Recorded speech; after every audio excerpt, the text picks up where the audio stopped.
কি হচ্ছে স্যার? কিছু না।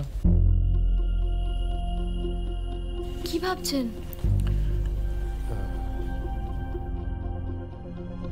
শ্যামলীকে এখন কি করে বলি সবটা? শ্যামলী তো আমাকে বারবার বারণ করেছিল, তারপরও আমি ছেলেগুলোকে ভরসা করে কাজটা দিলাম। সেটা যে এত ইরেসপন্সিবল কি করে বুঝবো? স্যার, মোহিতদের ফোন করেছিলেন? ভালো করেছেন। ওরা কি বললো? কাজ কতদূর এগিয়েছে? সন্ধ্যেবেলায় কিন্তু ইভেন্ট, ওদের উপর সবকিছু ছাড়া আছে। স্যার, আমার মনে হয় আমাদের একবার ওখানে যাওয়া দরকার, কারণ যদি কিছু গন্ডগোল হয় না, আমাদের কোম্পানির নামে কিন্তু ডুবে আমি বলে দিলাম। যাবেন একবার জিজ্ঞেস করুন না কতদূর এগোলো। এই তো ক্লায়েন্ট নিজেই ফোন করেছেন, ওনাকে জিজ্ঞেস করে নি কাজ কতদূর এগোলো। হ্যালো স্যার, আমি গ্রেট বেঙ্গল ক্যাটারার থেকে শ্যামলী বলছি। আপনি কি হোটেলে পৌঁছে গেছেন? কেমন লাগছে ডেকোরেশন? সবকিছু ঠিকঠাক তো? আরে ম্যাডাম, কোথায় ডেকোরেশন?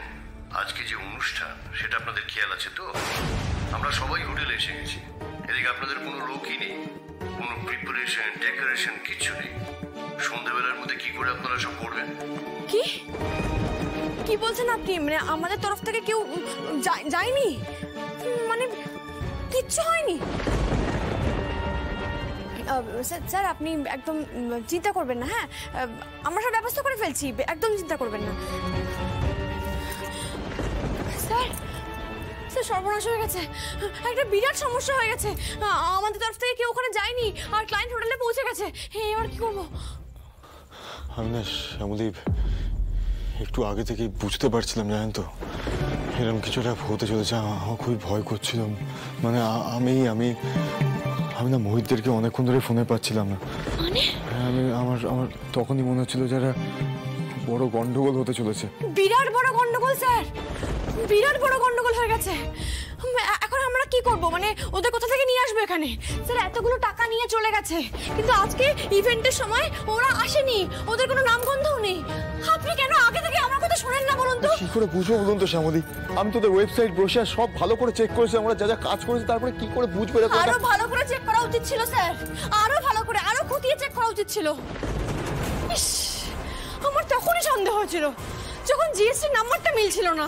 কি জিএসটি নাম্বার মিলছিল না? না, পুজো তখন বললো যে জিএসটির নাম্বার মিলছে না। ওনারা তখন বললেন যে কি সার্ভারের প্রবলেম হলে বা কি সব বলে দিল, আমাকে বুঝিয়ে দিল যে ওরকম হলে নাকি জিএসটির নাম্বার অনেক সময় মেলে না, পরে আবার ঠিকঠাক ট্রাই করলে তখন নাকি মিলে যাবে। তখন কেন আপনাকে বললাম না, আপনাকে আটকালাম না? আমি কেন সবকিছু জোর করলাম না কেন আপনাকে আটকানোর জন্য? অনেক বড় ব্লান্ডার হয়ে গেল শ্যামলী, অনেক বড় ব্লান্ডার। এখন কি করবো?